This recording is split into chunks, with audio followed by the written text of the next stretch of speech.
Okay, so you will be paying for a home inspection, but not really sure what to look for or what any major red flags might be.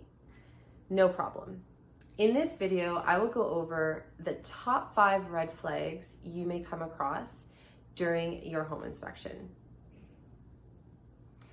My name is Daniela Biagi, and I'm a top producing realtor that specializes in helping people purchase, sell, and invest in the Grimsby, Stoney Creek, Niagara, and Hamilton areas. I want to make sure I start this off by saying that no home is perfect. Even if you built your dream home from scratch, it still won't be 100% perfect. So just a quick disclaimer here. We are by no means looking for absolute perfection, and yes, typically a list of fixes may or may not come up in your inspection. But be assured that most things are fixable and also just lumped into the general maintenance and upkeep of home ownership. That being said, there will be a few major items that can deter you from purchasing the home.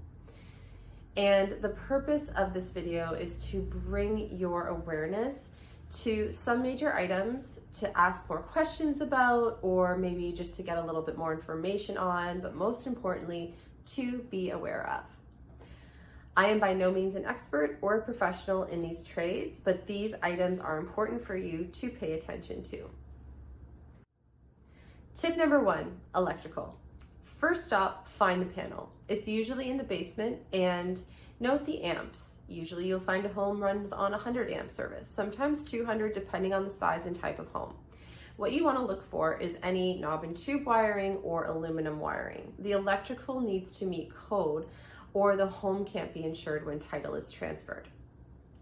A home inspector can advise you on what they find, and if needed, a professional can come in and take a look at everything that needs to be done and be able to give you more detail. Tip number 2, foundation and drainage. Any issues brought up with the foundation can be costly. Cracks can unveil a bigger issue. But again, not all cracks are equal, and some are not very serious. However, things like proper downspouts and water drainage here is key to identify as well. These will have to be, again, checked and looked at by a professional.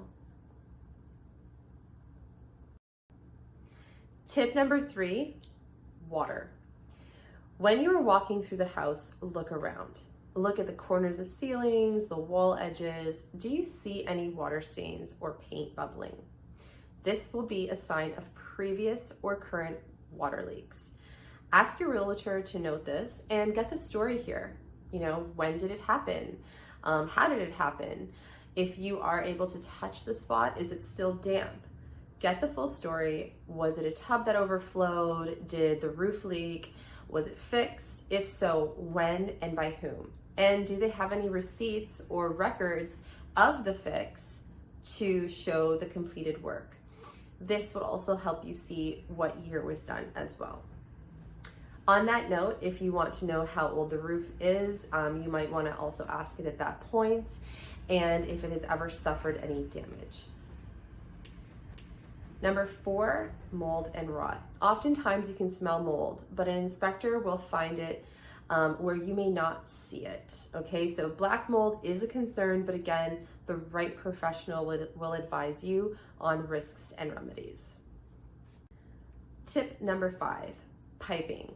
So I wanted to bring this one into the mix because there's a bit of knowledge here that's important to note. An item to note here is that in some areas between the years 1995 and 2007, builders used a product called Kitech plumbing. It's typically classified as red and blue plumbing. This type of plumbing has been identified as problematic and a potential flood risk. Because of this, home insurers are leery of insuring homes with this plumbing. Now, there are multiple products that may look similar and are okay, but again, a professional will be able to tell the difference. As a worst case scenario, a home may need to be repiped prior to closing, and the cost of the fix may need to be negotiated. Additionally, you or your agent should contact an insurer to have them check if that particular product in the home is insurable. I hope these brief tips helped to inspire you to dig a little bit deeper into the causes, risks, and remedies if you do happen upon them in your inspection report. Please note that even major ticket items are mostly fixable. Just make sure you educate yourself and get a second opinion if unclear. Look for my next video titled Through the Eyes of a Realtor, where I share some of my helpful ways of viewing a home like a real estate agent would when going on showings or walking through an open house.